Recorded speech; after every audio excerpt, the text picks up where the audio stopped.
el día de hoy tenemos un tema que hemos titulado El dilema del no, pero sí, que supera la costumbre del sí, pero no. Ya vas a saber por qué estamos hablando de eso. El tema es dos escenarios que colocan las humildes acciones muy por encima del solo tener buenas intenciones. Eso está basado en Mateo capítulo 21, verso 28 al 32. Es la denominada parábola de los dos hijos, la cual dice de la siguiente manera. Mateo 21, 28. Dice con la bendición del Padre y del Espíritu Santo. Pero, ¿qué os parece? Un hombre tenía dos hijos y acercándose al primero le dijo: Hijo, ve hoy a trabajar en mi viña. Respondiendo él dijo: No quiero. Pero después, arrepentido, fue. Y acercándose al otro, le dijo de la misma manera. Y respondiendo él dijo: Sí, Señor, voy. Y no fue. ¿Cuál de los dos hizo la voluntad de su padre? Dijeron ellos: el primero. Jesús les dijo: de cierto os digo que los publicanos y las rameras van delante de vosotros al reino de Dios. Porque vino a vosotros Juan en camino de justicia y no le creísteis, pero los publicanos y las rameras le creyeron. Y vosotros, viendo esto, no os arrepentisteis después de creerle. Amén. Amén. Señor, danos la gracia y la sabiduría para meditar en esta escritura, en esta parábola, en esta oportunidad. Bendice cada uno de los que está escuchando, los que podemos, Señor, meditar en ella. Gracias por tu palabra hermosa, que sea de edificación para nuestras vidas, en el nombre glorioso de Cristo Jesús. Amén y amén. El dilema del no, pero sí, que supera la costumbre del sí, pero no. Yo estoy seguro que muchas veces a usted le ha pasado lo mismo que a mí cuando escuchamos al pronosticador de guardia del Instituto Nacional de Meteorología e Hidrología, INAMET, el cual en alguna oportunidad ha dicho que va a ser un sol inclemente para posteriormente toparnos en la calle con un aguacero que nos sorprende sin paraguas y sin nada que nos proteja. O todo lo contrario, cuando de repente en sus pronósticos dicen que va a haber lluvias inclementes y usted se lleva todo tipo de paraguas y de chaqueta y para pertrecharse, y de repente se encuentra todo el día con un sol radiante, y eso es una simple señal de que no todo lo que se ofrece o lo que se promete se cumple. No todo lo que ellos en el INAMET dicen se cumple, pero no son situaciones que solamente ocurren con el INAMET o con la lluvia. Este tipo de cosas pasa también más seguido de lo que quisiéramos con muchas otras cosas. Cuando se promete hacer algo y no se cumple. Por ejemplo, cuando un estudiante emocionado saliendo del bachillerato promete a su familia que va a ir a la universidad y de repente no lo hace. O muchas de las cosas que prometemos un 31 de diciembre al concluir el año y queremos comenzar otro. O las cosas que promete un hijo bajo los efectos del alcohol a una madre el día de la madre y le promete Villas y Castilla que va a cambiar. O cuando asumimos compromisos laborales o responsabilidades eclesiásticas.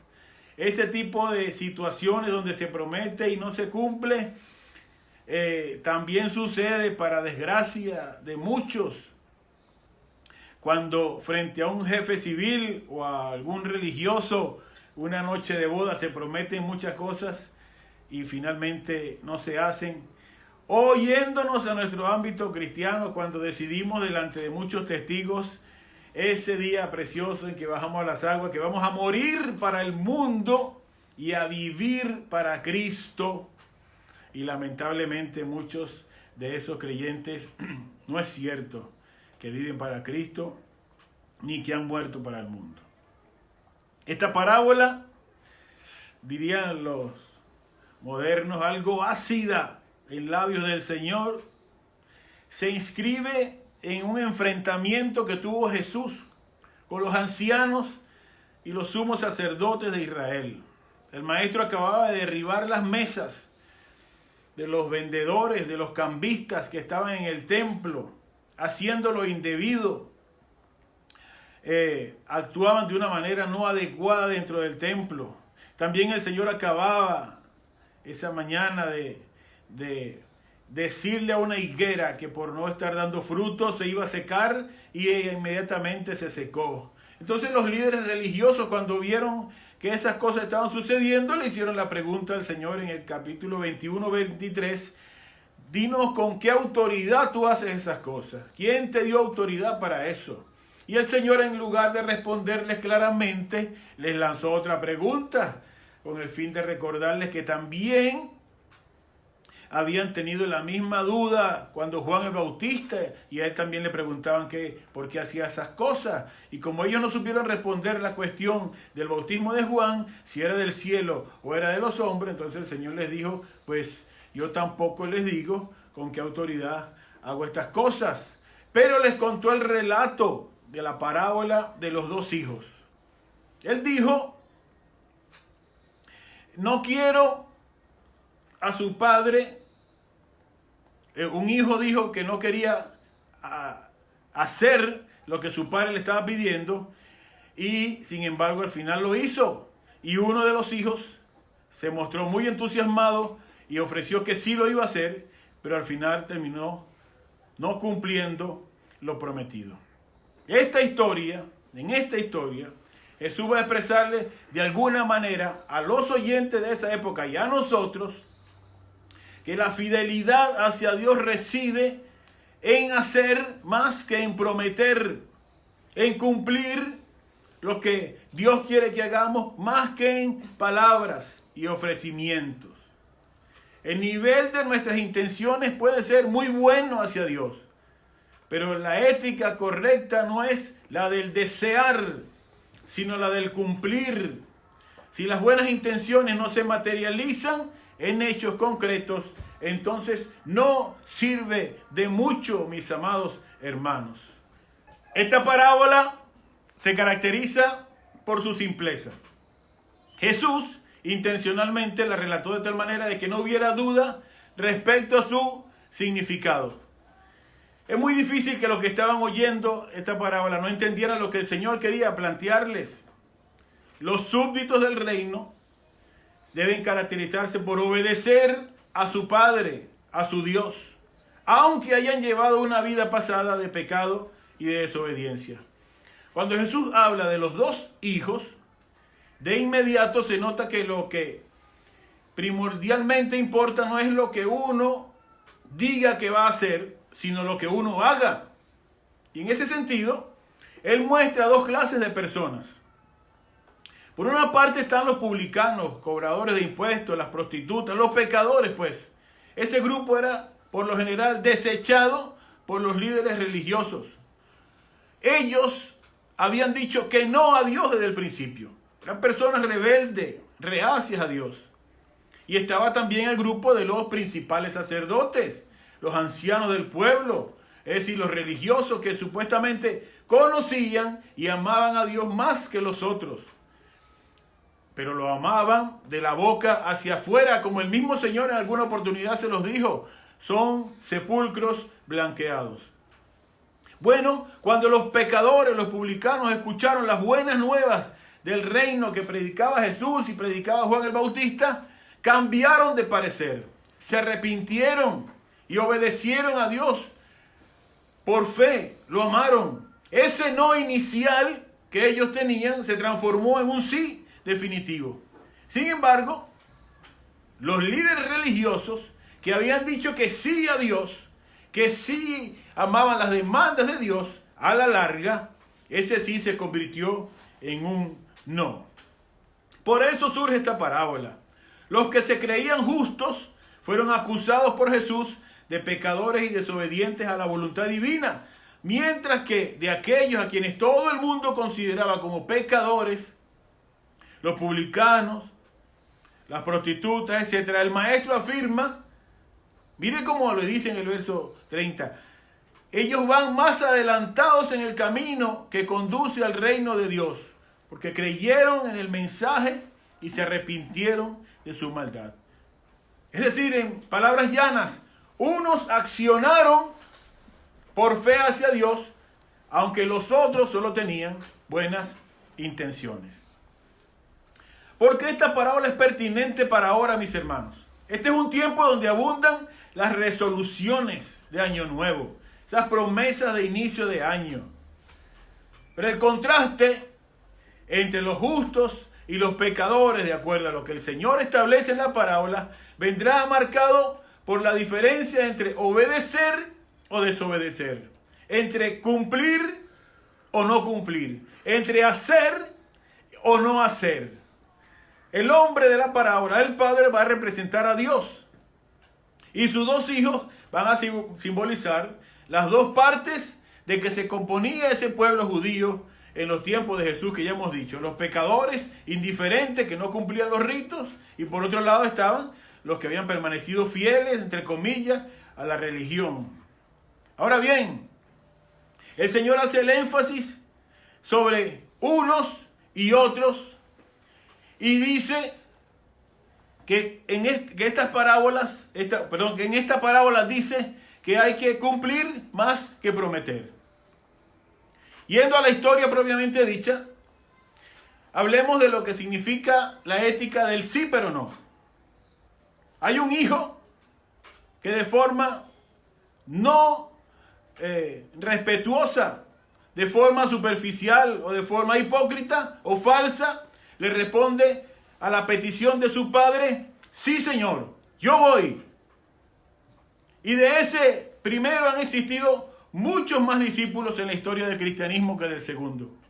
¿Cuántas promesas incumplidas, hermanos queridos? ¿Cuántas manifestaciones de fidelidad eterna se incumplen apenas al doblar la esquina de la vida? Yo, en apenas una corta vida ministerial que me ha tocado bautizar a algunos pocos en la congregación, me entristece observar cómo algunos en su amor inicial prometen eso que decíamos al principio, morir para el mundo y vivir para Cristo, y al pasar los meses, los pocos años, desaparecieron esa pasión y ese amor, ese fervor que se había entregado para Dios. Se desdibujaron esas promesas de fidelidad a nuestro Salvador. Hay un sí, pero que finaliza tristemente en un no, el cual reflejó que las promesas a Dios fueron incumplidas y abandonadas de forma definitiva. Así como en la actualidad se observa una creciente epidemia, una moda de divorcios en los matrimonios. Desgraciadamente hay divorcios que son inevitables, pero también hay una insana costumbre de separarse por cualquier cosa. Así también la separación de Dios está muy común en la vida cotidiana. La sociedad se ha divorciado de Dios. Y esto es en realidad fácilmente constatable en todo el mundo, especialmente en lo que nos rodea a nosotros. Lo más preocupante es que muchos de los que todavía hoy siguen siéndose considerados como hijos de Dios, parece que se contagiaron con esa enfermedad y viven de espaldas a Él, sin nunca ir a la viña. Es su padre que les está diciendo: ven, hijo, ayúdame. Y ellos prometieron ir, pero no van. El domingo le gritan que sí, yo voy, padre. Pero Él los espera el lunes y el martes y el miércoles y no van. Y él vuelve el domingo y ellos dicen, sí voy, sí hago, sí quiero, pero no asisten, nunca cumplen. Se les olvida ir a la labranza espiritual. Se dice, sí voy con el corazón, pero después resulta un rotundo no en la acción, en la conducta, en el compromiso. ¿Cómo puede ser así la iglesia del Señor? ¿Qué testimonio estaríamos dando si todos nos cruzamos de brazos, si ninguno sirve en la viña, si ninguno extiende su mano para hacer lo que el Padre quiere que hagamos? Decir sí es distinto que actuar. Adular no es lo mismo que amar. Y alguien dijo que el que tiene un sí demasiado fácil casi siempre tropieza con el poco empeño. Es decir, no es decir sí por decir sí, yo hago, yo voy. Ese sí tiene que ir acompañado de compromiso. Pareciera que los cristianos del siglo XXI necesitamos que se nos recuerde la responsabilidad que un día asumimos delante del Padre Celestial. Tenemos una especie de amnesia espiritual que nos impide ser consecuentes con la profesión que hicimos una vez. Pero también hay una segunda clase de personas, y son aquellas que se identifican con el otro hijo, con el que el Señor mencionó de primero. Estos pueden ser catalogados como temerarios, diríamos, como el apóstol Pedro, que estaba dispuesto a cortarle la oreja a quien se le atravesara. Y también podía reflexionar y humillarse delante de Dios. Algunos de esos hijos son rebeldes. Son apasionados pero rebeldes. Cuando Dios los busca, no siempre están de primera. Aparentemente no se puede contar con ellos. Tienen defectos, demasiados defectos, errores, faltas. No son muy elegantes o refinados en el uso de la palabra. Pero tienen una virtud muy importante, hermanos queridos. Es que saben humillarse delante de Dios y cambiar de opinión para estar ahí cuando se les necesita. Ese arrepentimiento en esta parábola es muy importante. Un hijo que dice, no quiero, no voy, pero después se arrepiente y va y lo hace. En ese contenido de ese relato, los publicanos y las rameras eran criaturas marginadas que habían respondido el no evidente por su conducta diaria, por su conducta espiritual. Eso manifestaba que su corazón no necesariamente estaba bien alineado. Sin embargo, cuando descubrieron la predicación de Juan el Bautista, dice que se arrepintieron, se dirigían ellos al Señor para abrirle su corazón. Ese hijo es el que responde afirmativamente y cumple, aunque al principio no quería. Aquel, el otro, que había dicho que sí, pero que no cumplió su promesa, representaba a los fariseos y saduceos, quienes a pesar de haber asumido la responsabilidad de trabajar y cuidar la viña del Señor, es decir, el pueblo de Dios, no lo estaban haciendo, más bien estaban siendo obstáculos para que otros llegaran. Su comportamiento era discriminatorio y cruel con los pecadores y los marginados de la sociedad. En cambio, el primer hijo, que responde de manera negativa, finalmente es el que acude a trabajar. Ese apunta hacia los pecadores y más débiles. Esa clase social despreciada por los religiosos que, conscientes de su maldad, habían recibido el mensaje esperanzador, como ya dijimos, de Juan el Bautista, y se habían arrepentido. Hay un refrán popular que dice: de buenas intenciones está hecho el camino al infierno. Mire esa frase. Una versión más española dice: el infierno está empedrado de buenas intenciones. Y eso solo indica, hermanos queridos, que de nada sirven los buenos propósitos si no van acompañados de obras. Las intenciones solas no cuentan, solo cuentan las acciones y los resultados. Cuando dice ese verso 30 que el padre se le acercó al otro hijo y le dijo de la misma manera, y este dijo, sí señor, yo voy, pero no fue.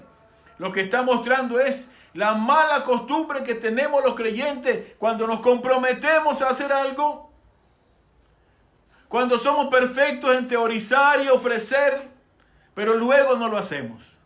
Ese dilema es sencillamente el del sí, pero no. El del sí voy, pero no lo hago. Todo lo contrario al dilema que hoy nos llama la atención. El del primer hijo, que dijo al principio no lo hago, pero después fue. Fue fiel a pesar de que al principio había estado dudoso o temeroso. Aquellos que no cumplieron el sí, lo prometo. El que no cumplieron el sí, Señor, te voy a ser fiel hasta el fin de mis días. Pero a la primera tentación o a la primera cuarentena o a la primera pandemia desaparecieron, representan un dilema muy distinto al que queremos resaltar hoy, como el Señor lo hizo. Lo ideal fuera, por supuesto, que todos tuviéramos un sí, Señor, lo que tú quieras voy a hacer, y lo hiciéramos. Un escenario donde las promesas de Dios se cumplieran en su totalidad. Como lo dijo el Señor en Mateo 5:37, sea vuestro hablar sí, sí, no, no, porque lo que es más de esto, de mal procede. Ese es el deber ser. Que el sí de nuestra boca corresponda con el sí de nuestro corazón. Y mantengamos la palabra empeñada. Pero como no siempre es así, como no siempre estamos en ese ideal de disponibilidad o disposición o de fidelidad a Dios, entonces el Señor nos muestra esta parábola, esta variante en este hijo, para que veamos que inclusive cuando tenemos flaqueza, debilidades, errores, cuando pecamos, cuando somos débiles, podemos arrepentirnos y ese no inicial podemos cambiarlo por un sí. Los que prometen acciones, pero todo se queda en buenas intenciones. Y los que dicen con sinceridad, no puedo o no quiero hacerlo, y son los que finalmente terminan haciéndolo, son dos personajes distintos que tenemos que observar para ver en cuál nos encontramos nosotros.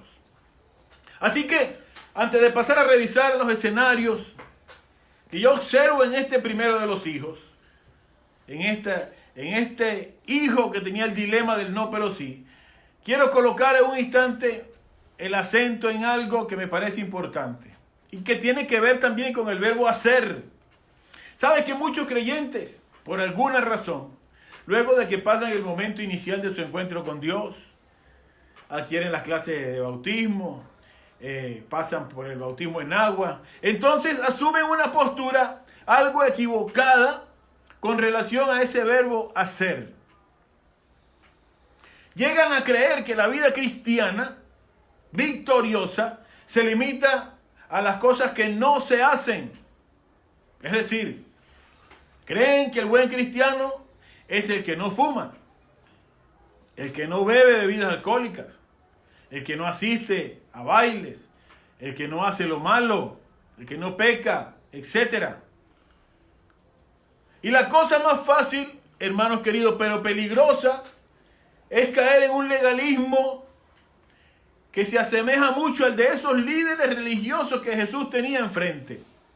Los que solamente decían, no se puede hacer esto, no se puede hacer aquello, no se puede hacer aquello. Él prácticamente los menciona en la parábola. Y no tan solamente se convierten en legalistas, sino que también actúan de una forma con superioridad espiritual por parte de los demás. Comienzan a creerse mejores que los publicanos y que los pecadores, con todo y sus pecados que arrastran. Esos religiosos olvidan que los que ahora ellos condenan hacen lo mismo que ellos hacían antes de convertirse. Entonces se mezcla un legalismo de señalar a las personas, de no hacer aquello y no hacer aquello, pero se mezcla también con esa actuación prepotente y cuadra perfectamente con el papel que jugó el segundo de los hijos en esta parábola. Él se creía el mejor y sin embargo nunca accionó, nunca hizo para bien. No estoy sugiriendo que no hayan normas de buena conducta para los cristianos. No estoy sugiriendo que no pueda haber una sana convivencia espiritual que enfatice lo que el creyente debe hacer en su vida cristiana. Eso está bien, pero no es enfatizarnos en lo que no se debe hacer, sino en lo que debemos hacer para Dios y para glorificar su nombre. Es lo que debemos hacer para Dios, para la gloria de Él, lo que representa en realidad lo que el Padre está buscando, los que vengan a sus viñas para que hagan. ¿Cuántos miembros de las iglesias son buenos miembros? Buenos miembros, voy a ponerlo entre comillas, buenos miembros, porque sencillamente no hacen lo malo. Pero óigame bien, son absolutamente pasivos en las cosas positivas que hay que hacer para Dios. Aunque tengan las mejores intenciones, aunque prometan, sí pastor, yo voy a hacer y yo mismo soy, y lo escriban muy bonito. Sencillamente son excelentes en que no hacen lo malo, pero no hay acciones, solo buenas intenciones. Y si la fe cristiana se limitara únicamente a las cosas que no se hacen, entonces la fe se va a convertir en algo muy fácil, muy simple. Lo que hay que recordar es que Jesús era conocido no por lo que no hacía malo, sino por lo que hacía bueno. Jesús se metía aún en problemas con la jerarquía judía porque accionaba en relación a los pecadores, por ejemplo, que lo rodeaban. Se le conocía porque hacía el bien, porque enseñaba la palabra, predicaba del reino, sanaba a los enfermos, se relacionaba con los marginados, les daba el pan a los hambrientos, sanaba a los enfermos. Todas esas cosas caracterizaban al Señor Jesucristo. De tal manera que, en el caso de este hijo que el Señor nombra de primero, debemos destacar que no quería hacerlo, pero accionó y lo hizo. Sobresalió muy por encima del otro que sencillamente, con buenas intenciones y todo, se quedó de brazos cruzados. Siendo su hermano aparentemente más correcto, no hizo nada. Por eso, dicho esto, quiero que veamos un poco a este muchacho, al primero, al que hemos identificado como el que tiene el dilema del no pero sí, del no pero sí. Y vamos a extraer dos escenarios que van a colocar las acciones de él muy por encima de las buenas intenciones de su hermano. En primer lugar, el dilema del no pero sí se manifiesta de manera contundente. Uno, cuando no deseamos hacer lo que debemos hacer, pero nos humillamos y lo hacemos. Déjeme repetirlo. El dilema del no pero sí se manifiesta de manera contundente cuando no deseamos hacer lo que debemos hacer, pero nos humillamos y lo hacemos. Vamos a ver cómo es este primer escenario. Ahí está el publicano desobediente y pecador, que al escuchar la palabra de Dios se humilla ante su Padre Celestial para cambiar un no original por un sí definitivo. Nos sucede a menudo, y es la historia que todos los creyentes alguna vez tuvimos cuando no deseábamos acercarnos a Dios. Lo mismo que cuando no deseamos hacer algo por el Señor en nuestro interior, porque somos desobedientes y rebeldes, y esa desobediencia nos los impide. Recuerdo entonces a cualquiera de nosotros cuando nos resistíamos a venir a los pies de Cristo. ¿Cuántas veces le predicaron? ¿Cuántas veces le llamaron? ¿Cuántas veces insistían para que usted viniera a los pies del Señor? Algunos nacieron en el Evangelio y se apartaron y se alejaron. Una y otra vez se nos acercaba el Señor para decirnos: hijo, ve hoy a trabajar en mi viña. Pero le decíamos: no, no quiero. Pero después, finalmente, nos arrepentimos como ese joven y llegamos. Gloria a Dios por eso, por su gracia. El arrepentimiento y la humillación son importantes al resolver este primer escenario del dilema, del sí pero no. Mire esto, como ya dijimos, esta base bíblica está en Mateo. Es la parábola de los dos hijos, Mateo 21. Y no solamente está en Mateo. Pero ¿sabe? Debo decirles esto. Hay estudiosos serios de la palabra, una minoría por supuesto, que dice que esta parábola se parece mucho a la parábola de Lucas, capítulo 15, verso 11, que comúnmente conocemos como la parábola del hijo pródigo. Y que tiene muchos elementos que se parecen a la parábola de los dos hijos. Uno de ellos opina que es posible que ambas parábolas sean un mismo tema que Jesús usó múltiples veces en sus enseñanzas, pero enfocando distintos aspectos. Y en realidad, si revisamos, al menos por encimita, las dos parábolas, tanto la del hijo pródigo de Lucas como la de los dos hijos de Mateo, veremos que se asemejan al menos en un par de cosas. En primer lugar, hay un hijo que se caracteriza por ser desobediente al principio y desilusiona a su padre, pero al final se arrepiente y se torna en el hijo obediente. Eso pasa con el hijo que se va, el hijo pródigo, desobediente, desilusiona a su padre y al final se arrepiente y vuelve y se convierte en un buen hijo. Lo mismo que con este muchacho. Y por otra parte, en ambas parábolas hay un segundo hijo, un hermano, que al principio aparenta ser obediente, pero a la larga resultó ser un hijo que decepcionó a su padre al final con su comportamiento. No tenía amor, tenía rencor más bien. Bueno, sea como fuere, sea que es la misma parábola, sea que es la misma historia, usted y yo representamos en primer término al hijo pródigo, que alguna vez estaba rebelado contra su padre.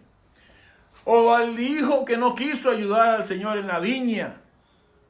Pero finalmente volvimos a casa. Y eso es la gran victoria, que por el amor de Dios volvimos a casa. También representamos a ese hijo de la otra parábola, del dilema del no.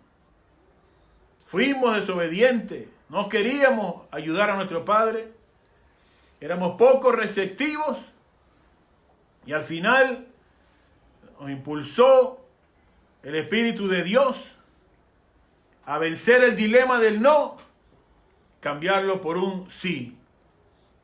Apareció en nosotros el deseo y la fe o las ganas de hacer lo que Dios quería que hiciéramos.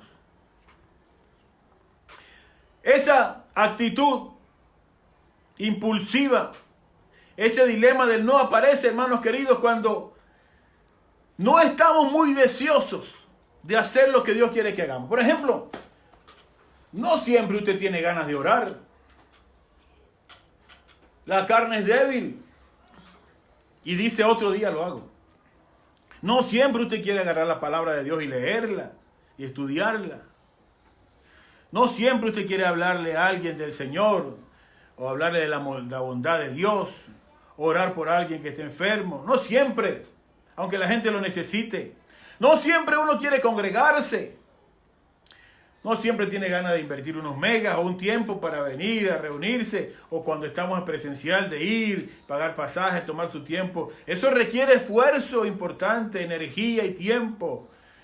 A veces no deseamos contribuir con la obra de Dios, sacar de nuestros recursos para los que más necesitan, para la obra. O dígame a nivel ministerial, eso sucede muchas veces, cuando los pastores se agotan mental y físicamente. Quieren tomarse un descanso para no volver después. Estos días un pastor me decía, necesito un año sabático. Esta cuarentena me tiene loco. Y uno se pregunta, como Marcos Witt dice en su canción, Marco Witt se encontraba por allá en un hotel, lejos a miles de millas de distancia de su casa y de su familia, después de un concierto multitudinario, y se encontraba solo en esa habitación y decía: Señor, ¿por qué hago esto?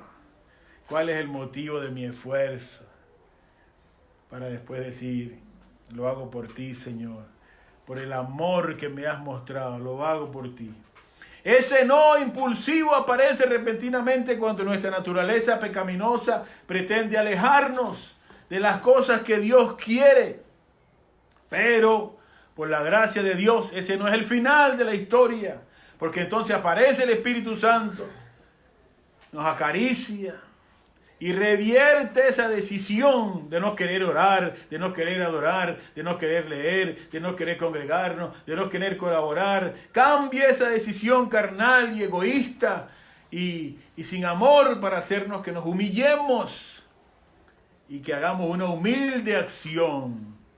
Esa obra que habíamos resuelto no hacer, de repente la estamos haciendo. Aleluya, porque Dios nos ayuda. De repente estamos allí de rodillas cuando no queríamos. De repente estamos allí estudiando la palabra o preparando el sermón o estamos hablándole a esa persona de Cristo. De repente estamos conectándonos, buscando la forma de establecer la comunicación con el cuerpo. De repente estamos reunidos, aunque el cuerpo y la carne habían dicho no. Ese grito inicial aparece para ahogar nuestros deseos, pero Dios nos ayuda y se cambia el no en sí. Aquella voz que te decía en tu mente: no sigas más, no te agradecen lo que haces, no vale la pena, no se valora lo que haces. Esa voz queda ahogada y vuelve de repente la misma pasión de al principio y te levanta para seguir levantando la bandera del Señor, como dice Pablo: porque a Cristo el Señor servís. Esos no, pero sí, hermanos queridos, son absolutamente de Dios. Que la carne es débil, pero la humillación nos hace sobreponernos a nuestras debilidades para decir finalmente: heme aquí, Señor. Amén. Amén. Cuando no queremos, pero después lo hacemos. Ahora, hay un segundo escenario. En este dilema del no pero sí, se va a manifestar de manera contundente en un segundo escenario, y es cuando, oiga bien, no creemos que podemos hacer algo que deseamos hacer, pero Dios nos ayuda y lo hacemos. A ver si me explico en este segundo escenario. Se trata aquí también de el publicano y el pecador, pero siendo marginado por el fariseo religioso. Y este se sobrepone a todo obstáculo, a todo complejo de inferioridad, a toda crítica, a todo prejuicio de los que se consideran mejores, para cambiar este dilema del no, cambiarlo por el sí. Déjeme explicarlo, a ver. Muchas veces lo que hace que no queramos emprender el trabajo en la obra de Dios no necesariamente es que no deseemos hacerlo. Ese es el caso que acabamos de tratar hace un instante. No quiero. Pero hay otras posibles causas, y es cuando en realidad, aunque queremos hacerlo, lo que pensamos es que no somos capaces, que no somos lo suficientemente diestros o talentosos, o nos sentimos muy poco preparados para asumir alguna responsabilidad o alguna tarea que en el fondo sabemos que Dios quiere que hagamos. Sabemos que es Dios quien nos está invitando a su viña a hacerlo de manera recurrente. Pero aparece ese dilema del no, hermanos queridos, que ha frustrado a tantos ministerios y ha enterrado tantos sueños. Aparece el no del complejo, de la vergüenza, de la pena. Y sencillamente, si se queda en ese no, no se logra lo que Dios quiere hacer a través de nosotros. Ese dilema del no fue el que pudo haber aparecido, por ejemplo, en la cabeza de aquel niño que se encontraba frente a una inmensa multitud hambrienta y solo tenía 5 panes y 2 peces, cuando que lo que necesitaba era una panificadora industrial para hacer pan para miles de personas. Ese es el dilema que pudo haber aparecido en una mujer que tenía 2 monedas para echarlas en la ofrenda y al lado de ella pasaba una cantidad de ricos echando una cantidad de dinero. Y ella pudo haberse sentido, esto no es nada lo que yo estoy echando aquí. O lo mismo que pudo haber sentido Moisés, que era medio tartamudo y se tenía que enfrentar a un imponente faraón. O cuando estaba frente a aquel mar inmenso y lo que tenía en su mano era una vara nada más. Todo ese dilema pudo haber pasado por la cabeza de ellos. Porque hay que estar en ciertas situaciones, mis amados, y frente a ciertos retos para saber cómo se siente aquel que quizás ha sido menospreciado por su pasado, señalado por sus pocas capacidades, señalado por sus errores y faltas. Pero él sabe que Dios es el que le está invitando a que le tome de la mano y hagan algo juntos. Y ahí aparece el dilema del no de manera intimidante. Y aunque por dentro están las ganas de decir sí, yo voy, lo que sale es un no puedo. No puedo, no puedo. Y es allí, hermanos, cuando necesitamos transformar ese no inicial, con la ayuda de Dios, en un contundente sí puedo. Sí voy a hacerlo. Aunque no creía, pero sí voy a hacerlo en el nombre de Dios. Porque la obra de Dios no se hace con superdotados, se hace con los atrevidos, los que le creen a Él. Las experiencias, hermanos queridos, de la obra misionera en el mundo a través de los siglos está repleta de testimonios y experiencias de hombres y mujeres que se atrevieron a hacer lo que aparentemente no podían hacer. Los que no se detienen ante la crítica o los señalamientos, sino que se deciden a accionar en el nombre de Dios. No solamente a desearlo, a tener buenas intenciones, sino a hacerlo, aunque luchen contra sí mismos, aunque luchen contra los prejuicios de los demás. ¿Cuántas promesas, cuántas palabras, cuántas esperanzas se ponen a diario en los que aparentemente tienen los recursos y las capacidades y los talentos y las energías, las posibilidades, pero no hacen nada, no aparecen, pasan los días, pasan las semanas, pasan los meses, pasan los años y algunos se hacen de rogar. Oye, tu padre te dice, ven hijo mío, ayúdame en la viña. Y dicen sí, pero nada. Ellos saben que pueden, ellos saben que deben, pero no lo hacen. Por eso aparecen aquellos que creen que no pueden, pero sí quieren. Y esos están en la perspectiva de este joven de esta parábola. Que tienen que cambiar el no puedo por el sí, Señor, heme aquí. Al hijo que se enfrenta a ese dilema, le es bueno y enriquecedor recordar las palabras del apóstol Pablo, que fue el que dijo, pues mirad, hermanos, vuestra vocación, que no sois muchos sabios según la carne, ni muchos poderosos, ni muchos nobles, sino que lo necio del mundo escogió Dios para avergonzar a los sabios, y lo débil del mundo escogió Dios para avergonzar a lo fuerte, y lo vil del mundo y lo menospreciado escogió Dios, y lo que no es para deshacer lo que es, a fin de que nadie se jacte en su presencia. Cambie ese no puedo por el sí, Señor, con tu ayuda iré. Y hágalo en el nombre del Señor. Amén. Amén. Así que, en conclusión, hay 2 escenarios distintos de ese mismo personaje, de ese mismo primer joven de esa parábola. Y que según el Señor van delante de los más religiosos. Un escenario cuando no deseamos hacer eso que sabemos que tenemos que hacer, pero el Espíritu Santo nos compunge y nos humillamos y lo hacemos. Y un segundo escenario, cuando no creemos poder hacerlo. Nos sentimos menos que los demás, aunque queremos hacerlo, pero Dios nos ayuda y finalmente también lo hacemos. Si deseamos ser fieles al mandato divino y experimentar satisfacción, hermanos queridos, de ver cómo el Evangelio de Cristo continúa salvando almas, restaurando personas en esta época y a través de usted, a través de hombres y mujeres débiles como nosotros, no tenemos más remedio que resolver este dilema. O con un sí, pero sí, como es el deber ser, en última instancia, con un no, pero sí.